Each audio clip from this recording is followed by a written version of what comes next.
Oremos. Senhor Deus, agora, Senhor, pedimos a unção do Teu Espírito para compreendermos essa mensagem da Tua Palavra. Amém. E nos ajuda a ser sempre agradecidos, não importa a situação. Sim. Fica com cada um de nós, dá-nos um bom culto, em nome de Jesus. Amém. Amém.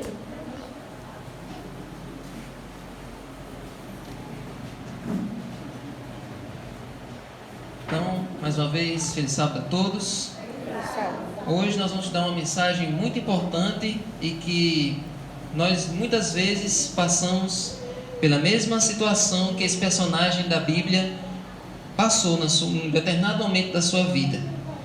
Vamos lá para o livro de Salmos 73.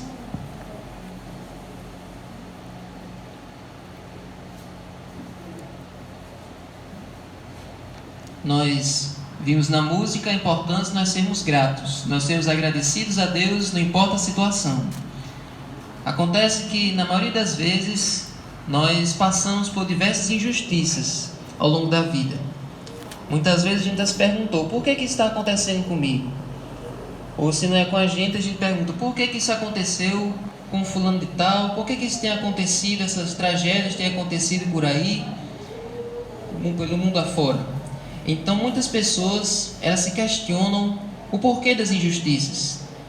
O porquê que existe tanto sofrimento, porque se Deus é bom, se existe tanto sofrimento. Esse é o questionamento que tem na maioria das pessoas. E muitas vezes nós pensamos que isso é um questionamento somente dos dias de hoje. Que por nós vivermos num mundo modernizado, num mundo secularizado, esse questionamento só é de hoje, das pessoas que questionam a existência de Deus. Acontece que quando a gente vai estudar a Bíblia, a gente vê que esse mesmo questionamento, essa mesma dúvida, vários personagens da Bíblia tiveram, em vários momentos da sua vida. Jó se perguntou sobre isso, e lá no Apocalipse nós vemos numa passagem os mártires também perguntando sobre isso, o porquê de tanta injustiça, o porquê de tanto sofrimento. E hoje nós vamos estudar a história de um personagem que também se questionou isso. Olha aí, no capítulo 73, embaixo do subtítulo tem dizendo o quê? Entre o título e o salmo tem um subtítulo. Esse salmo é de quem? É de Asaf. Então é sobre esse personagem que nós vamos estudar hoje. Quem era Asaf? Asaf, ele era um levita. E quem eram os levitas? Era aquela tribo de Israel que cuidava do santuário, que fazia aquelas cerimônias, fazia aqueles serviços no templo todos os dias. Então Asaf, ele era um desses levitas. Mas ele não era só um mero levita, ele era o principal desses levitas. E por que ele era um personagem importante? Quando Davi chegou em Jerusalém com a Arca da Aliança, ele era um dos que estavam acompanhando ali aquele cortejo, levando a arca. Então Davi gostou muito dele e promoveu ele para ser o ministro da música por todo Israel. Então ele era o ministro da música do rei. E o que é que ele era? Qual era a profissão dele, além de levita? Ele era compositor e também músico. Ou seja, ele fazia a letra dos hinos e também fazia a música. E eu acho que muitos de vocês, como gostam de ler os Salmos, porque os Salmos é uma leitura assim bem fácil de ler, que tem vários louvores, várias orações, eu acho que vocês muitas vezes, quando estavam lendo os Salmos, sempre se perguntaram quem são essas pessoas que aparecem aí embaixo do título do Salmo. Se vocês deram uma folheada aí nos Salmos, vocês vão ver aí vários nomes. Ao mestre de canto, segundo a melodia tal, dos filhos de Corá, salmo didático. Se você for ver outro, cântico, salmo dos filhos de Corá. Aí tem uns que tem segunda melodia de Emã, segunda melodia de Jedutum. Eu acho que muitos de vocês já olharam os salmos e se perguntaram quem eram essas pessoas que aparecem aí. Bom, quando Davi colocou Asaf para ser esse ministro da música de Israel, colocou dois ajudantes, dois auxiliares, Emã e Jedutum. Os três tinham a mesma profissão. Eles eram compositores, faziam a letra dos hinos e também faziam as músicas. Então, quando você olha nos Salmos e tem assim, ao mestre de canto, provavelmente era uma letra que Asaf escreveu. E segundo a melodia de fulano de tal, era porque Asaf escrevia a letra e Emã e Jedutum faziam a música. Então, é por isso que a maioria dos salmos tem esse subtítulo embaixo, porque todos os salmos passavam pelas mãos deles. E às vezes, Asaf, Emã ou Jedutum faziam as duas coisas, faziam a letra e a música dos hinos. E dos 150 salmos que tem, 12 foram escritos e colocados a música por Asaf. E esse que nós vamos estudar é um deles. E Asaf, ele tinha 3 instrumentos preferidos que ele gostava de louvar a Deus. Ele tinha a harpa, que acho que vocês conhecem, aquela harpa que Davi tocava, que a pessoa segura aqui em cima e vai dedilhando. Tinha o alaúde, que é como se fosse um cavaquinho, e tinha o símbolo, que era os pratos. Então eram esses 3 instrumentos que Asaf gostava de tocar. E lá no templo, qual era o serviço dele? Já que ele era um compositor e já que ele era o ministro da música. Davi colocou ele para ser um regente, para ser um maestro. E como é que a pessoa ia ser um maestro lá no templo? Bom, como é que funcionava o templo? O templo tinha aquele prédio, aquele edifício, que lá dentro tinha um santuário, mas do lado de fora tinha um pátio que era para os adoradores se ajoelharem ali para orarem a Deus. Só que do lado de fora tinha a rua, tinha as pessoas passando, tinha o comércio. Então, para não ficar aquela zoada, para não ficar aquele barulho atrapalhando a adoração, então Davi colocou numa câmara, Salomão colocou assim numa sala, vários levitas, cantores e músicos para terem uma música tocando ali 24 horas, para os adoradores ficarem em reverência o tempo todo. Então, os músicos, os levitas ficavam tocando ali naquela sala e ali ficava aquela música, aquele som ambiente, enquanto os adoradores estavam ali orando na frente do templo. E eram quantos músicos que cantavam? Eram 288. 288 levitas, músicos, cantores e instrumentistas ali louvando a Deus diariamente. E o templo, amigos, o templo, o santuário terrestre, como nós já estudamos, ele era para ser uma miniatura do que é lá no céu. E lá no céu é louvor o tempo todo. Nunca para de ter louvor lá no céu. Sempre os anjos estão louvando a Deus. Então, quando Salomão construiu o templo terrestre, ele tentou imitar essa experiência que é lá no céu. Louvor 24 horas. E quem era que regia esses 288 levitas? Asaf. Então, Asaf era uma pessoa, era um servo de Deus. Ele foi escolhido por Deus para ministrar ali no templo, sendo ministro da música, louvando a Deus. Então, quem olhava para Asaf pensava que ele era um homem de Deus, pensava que estava tudo correndo bem com ele, que como ele estava ministrando no templo diariamente, então provavelmente tudo estava indo bem na vida dele e Deus estava abençoando muito ele. Acontece que lá no íntimo de Asaf estava passando por um conflito muito grande, que as pessoas não viam, que as pessoas não conseguiam detectar. Ele estava passando por um conflito interno muito pesado. E aí um dia ele decidiu desabafar, um dia ele decidiu extravasar aquilo que ele estava sentindo. E ele usou a ferramenta que ele mais gostava, que era fazer música. Então o Salmo 73, amigos, é um desabafo de Asaf. Ele contando para Deus o que ele estava sentindo. E qual era a preocupação de Asaf? O que é que ele estava sofrendo? Vamos ler do verso 1 ao 3. Diz assim: de fato, Deus é bom para com Israel, para com os de coração limpo. Quanto a mim, porém, quase me resvalaram os pés, ou seja, quase eu levei uma rasteira. Pouco faltou para que se desviassem os meus passos, pois eu invejava os arrogantes ao ver a prosperidade dos maus. Então, olha o que Asaf estava sentindo, olha o que passava no coração de Asaf. Asaf começou a contemplar as pessoas ao seu redor. Ele começou a achar o seguinte: eu aqui estou servindo no templo, fazendo a obra de Deus, e eu vejo que a minha vida não prospera, eu vejo que a minha vida não sai do lugar, não avança. Enquanto eu vejo por aí várias pessoas deixando de adorar a Deus, vários ímpios aí aumentando as suas riquezas, adorando os ídolos e se dando bem. E aí Asaf começou a se sentir injustiçado.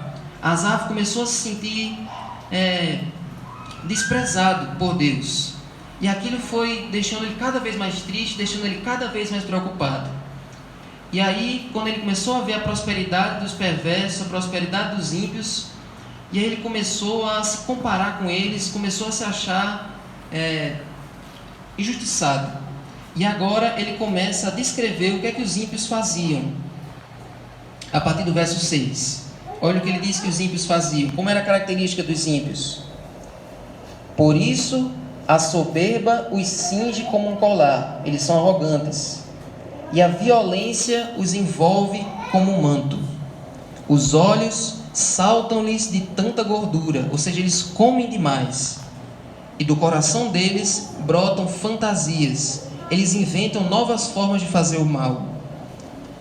Zombam e falam com maldade, ou seja, na Bíblia de vocês está motejam e falam maliciosamente, ou seja, tudo que eles falam é com duplo sentido, é com palavras ásperas para agredir as outras pessoas. Falam da opressão com arrogância, ou seja, eles sentem prazer em diminuir os outros. Abrem a boca para falar contra os céus, blasfemam contra Deus, fazem piadas com o nome de Deus. E a língua deles percorre a terra. Ou seja, eles são fofoqueiros, eles vivem de difamar a vida das outras pessoas. Então Asaf diz, olha, eles fazem tudo isso, eles são desse jeito, mas parece que nada dá errado na vida deles. Parece que tudo vai dando certo e na minha vai dando tudo errado. Então Asaf começou a se questionar isso. Por que os ímpios transgridem a lei de Deus, desobedecem a Deus e tudo vai dando certo? Olha o que Asaf invejou na vida dos ímpios. Vamos ver o verso 4. Primeira coisa que Asaf invejou na vida dos ímpios. Para eles não há preocupações. O seu corpo é forte e sadio. Então Asaf provavelmente, quando você lê o resto do salmo, Asaf tinha um problema de saúde. Então ele estava perguntando a Deus, Deus, por que eles fazem tudo que não presta e nunca adoecem? Por que eles vivem desobedecendo o teu nome e parece que eles têm uma saúde perfeita, enquanto eu vivo doente? Então isso estava questionando Asaf, isso estava perturbando ele. Outra coisa, verso 5. Não partilham das canseiras dos mortais, e nem são afligidos como os outros. Então Asaf estava questionando, por que eu tenho que acordar cedo todos os dias para vir trabalhar aqui, para fazer as músicas, para reger esses instrumentistas, para abrir aqui o templo, para fazer todos os serviços todos os dias? Eu venho fazer meu trabalho cansativo e os ímpios não fazem nada e estão sempre bem-sucedidos. Eles vivem sempre na sombra e na água fresca. Então isso estava perturbando muito Asaf. Isso também é um questionamento de muitas pessoas hoje. Por que eu me acabo de trabalhar e às vezes o dinheiro não dá para nada? E por que os ímpios não fazem nada e sempre estão bem-sucedidos? Nunca falta nada para eles. Era isso que estava passando na mente de Asaf. E ele diz isso também no verso 12. Eis que estes são os ímpios, e sempre tranquilos aumentam suas riquezas. Parece que eles não têm dívidas, parece que eles nunca passam por aperto. Sempre eles têm as suas férias, sempre eles viajam, sempre eles aumentam seus bens. E eu não consigo ter férias, eu não consigo viajar, eu sempre fico aqui em casa e vai tudo faltando na minha geladeira. Era isso que Asaf estava se questionando.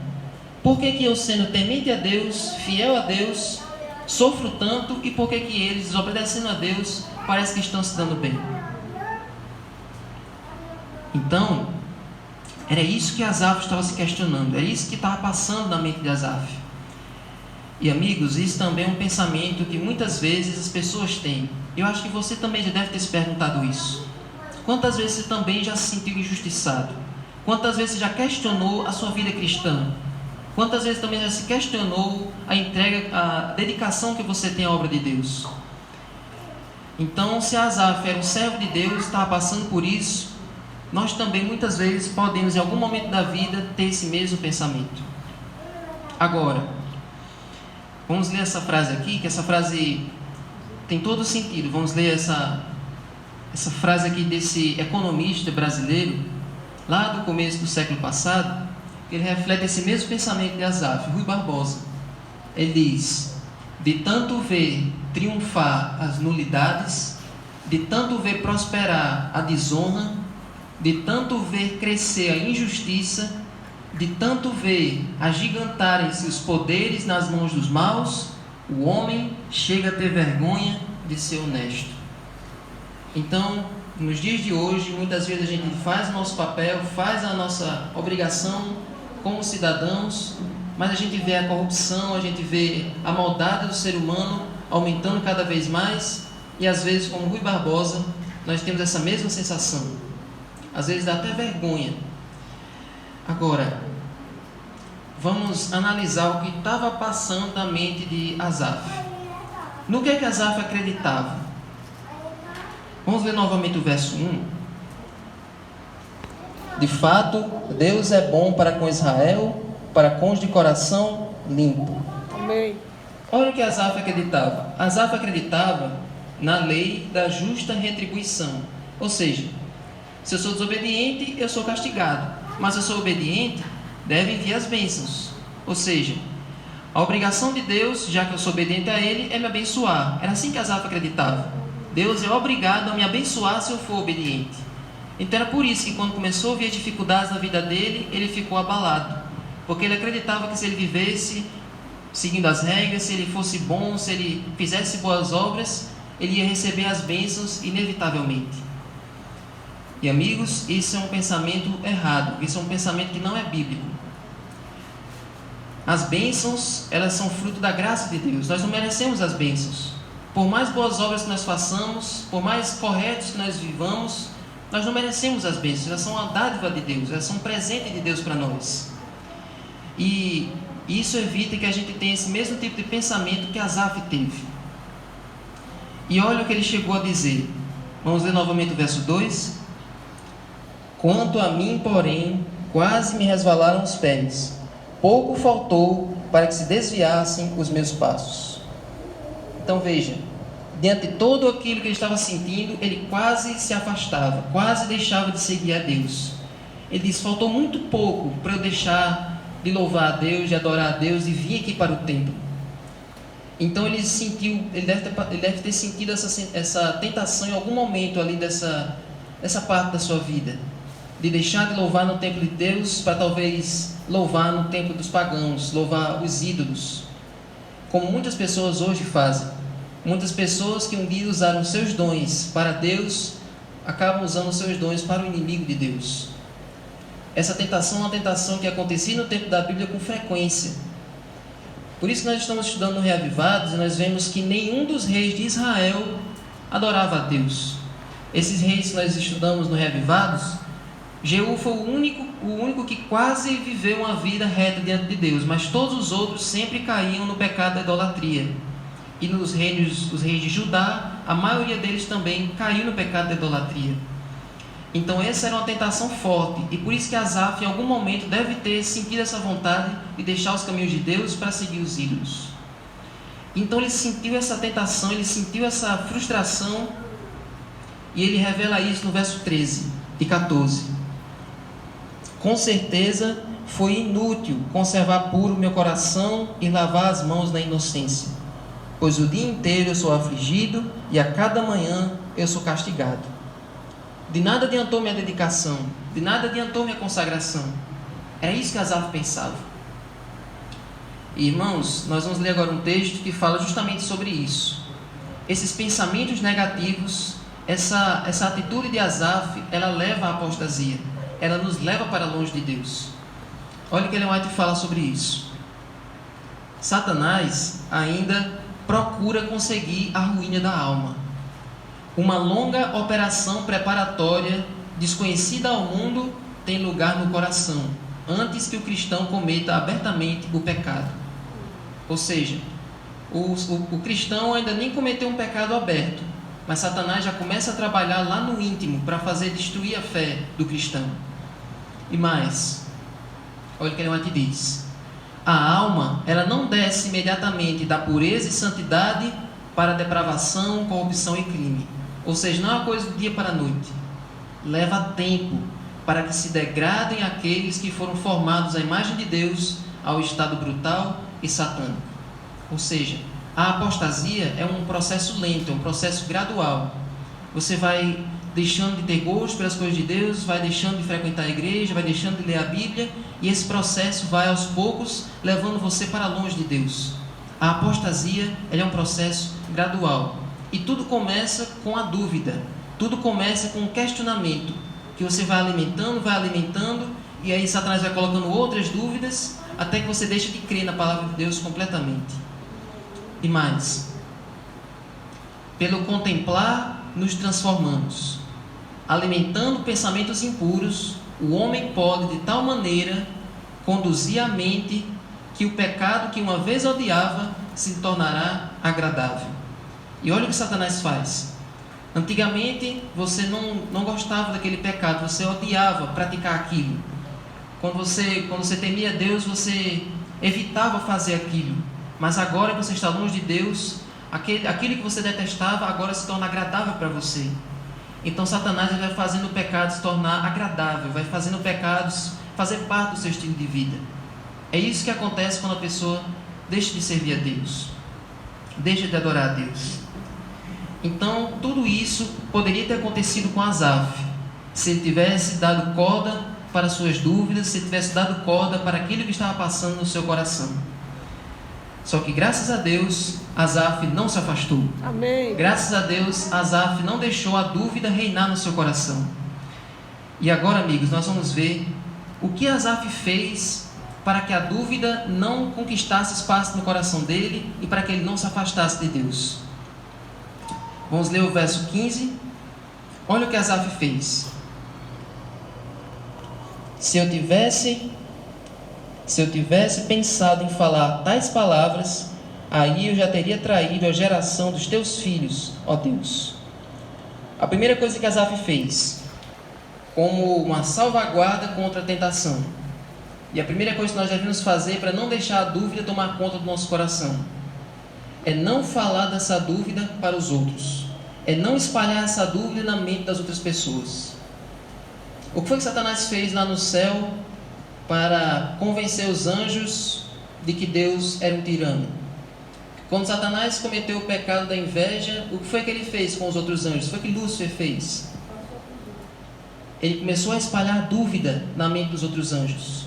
Ele começou a espalhar questionamentos na mente dos anjos do céu. E esse mesmo comportamento que ele teve lá no céu, ele quer que cada um de vocês tenha. Quando você tem uma dúvida, quando bate um questionamento no seu coração, ele quer que você espalhe esse questionamento na mente dos outros, para que outros também possam se perder. Então o primeiro passo para a gente não ser vencido pela dúvida, para a gente não sofrer do mesmo mal de Asaf, é não compartilhar essa dúvida, não compartilhar esse questionamento com os outros. Devemos apresentar isso para Deus. A próxima coisa que fez Asaf se manter firme, vamos ler aí o verso 28.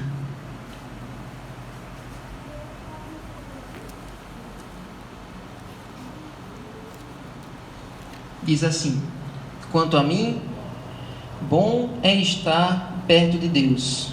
Faço do Senhor Deus o meu refúgio para proclamar todas as suas obras. Amém. Amém? Olha o 78, capítulo 77. Vamos ler o verso 7 e 11. O que foi que Asaf fez? Esse capítulo 77 também é de Asaf. Olha o que foi que Asaf fez. A dúvida que tinha no coração dele. Verso 6 em diante. Olha a dúvida que Asaf tinha. De noite indago o meu íntimo, e o meu espírito pergunta: será que o Senhor nos rejeitará para sempre? 77, verso 7. Acaso não voltará a ser propício? Cessou perpetuamente a sua graça? Caducou a sua promessa para todas as gerações? Será que Deus se esqueceu de ser bondoso? Ou será que encerrou as suas misericórdias na sua ira? Então eu disse: esta é minha aflição, o poder do Altíssimo não é mais o mesmo. É isso que Asaf estava sentindo, achando que Deus tinha abandonado ele. Mas olha o que Asaf fez para ele permanecer firme. 11 e 12. Recordarei os feitos do Senhor, certamente me lembrarei das tuas maravilhas da antiguidade. Amém? Amém. Meditarei em todas as tuas obras e pensarei em todos os teus feitos poderosos. Oh, glória. Olha aí, olha o que Asaf fez. No momento da sua angústia, que ele achou que Deus tinha abandonado ele, o que ele fez foi se lembrar de tudo que Deus fez pelo povo de Israel. O exercício da memória é poderoso na vida de um cristão. Nunca se esqueça do que Deus fez pelo povo de Israel e nunca se esqueça do que Deus fez na sua vida. Quantas vezes Deus livrou você? Quantas vezes você estava em dúvida e Deus esclareceu a sua mente? Quantas vezes você estava longe, desamparado pelos seus amigos, desamparado pela sua família, e Deus era a sua companhia ali? Quando você se lembra de tudo que Deus já fez por você, isso lhe encoraja a ter certeza de que Ele está com você agora. Amém? Amém? Então isso que consolou o coração de Asaf. A certeza de que aquele Deus que tinha feito tantas coisas boas no passado, iria operar no presente e iria operar no futuro. E por fim, a última coisa que Asaf fez, e que fez ele ficar em paz completamente, está aí no capítulo 73. Vamos ver o verso 16 e 17. A última coisa que Asaf fez, que trouxe paz para ele, está no 16 e 17. Diz assim: em só refletir para compreender isso, achei que a tarefa era pesada demais para mim, até que entrei no santuário de Deus e descobri qual seria o fim deles. A última coisa que Asaf fez e que trouxe paz definitiva para a mente dele foi entrar no santuário de Deus. Então, amigos, aqui tem uma coisa muito importante. Aqui tem uma lição muito importante para nós. Muitas vezes nós estudamos sobre o santuário da Bíblia e às vezes a gente não reflete o quão importante é o santuário para nós. O quanta paz, quanta certeza ele traz para a nossa vida cristã. O santuário, amigos, mais do que aquelas muitas cerimônias, móveis e coisas que aconteciam nele, o santuário é uma carta de amor de Deus para a humanidade. É a certeza de que o mal não vai durar para sempre. Amém. E tudo isso Deus demonstrava para os israelitas através daquelas cerimônias do dia a dia. Quando os cordeirinhos eram mortos todos os dias, o sangue ficava lá no santuário, aspergido nas cortinas do santuário o ano todo. Da mesma forma que Asaf sentia que parecia que os pecados e iniquidades dos ímpios ficavam lá o tempo todo e não acontecia nada, da mesma forma o sangue dos cordeirinhos ficava lá no santuário o ano todo. Mas sabe o que acontecia? Uma vez por ano o santuário era purificado. Uma vez por ano Deus aparecia para perdoar os pecadores e para condenar o pecado, para pôr fim ao pecado. E ali todo aquele sangue era tirado, todas aquelas tendas, elas eram purificadas, renovadas e começava tudo de novo. Então as cerimônias do santuário ensinavam para o pecador que Deus iria pôr fim ao mal e que Deus iria fazer justiça por eles. Amém? Amém. Então, é estudando o santuário, é vendo essa doutrina maravilhosa que nós podemos ter esperança para a nossa vida. Então, amigos, quando você se sentir com dúvidas, quando você se sentir desamparado, faça esses 3 exercícios que Asaf fez. Não compartilhe essa dúvida com os outros. Não faça outros terem esses mesmos questionamentos e ficarem preocupados, assim como você estava. Segunda coisa, relembre as bênçãos de Deus na sua vida. E terceiro, olhe para o santuário e veja que Jesus está lá de plantão 24 horas intercedendo por você. Que Ele está lá o tempo todo pronto para perdoar os seus pecados e que um dia, quando Ele vier, Ele vai fazer justiça por cada um de nós. Amém. Amém? Vamos ficar de pé e vamos louvar a Deus.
triste é teu lidar, é a cruz pesada que tens de levar. Quantas muitas bênçãos não duvidarás, e em canção alegre os dias passarás. Quantas bênçãos, conta quantas são recebidas da divina mão. Uma, dize-as de uma vez, hás de ver surpreso quanto Deus já fez.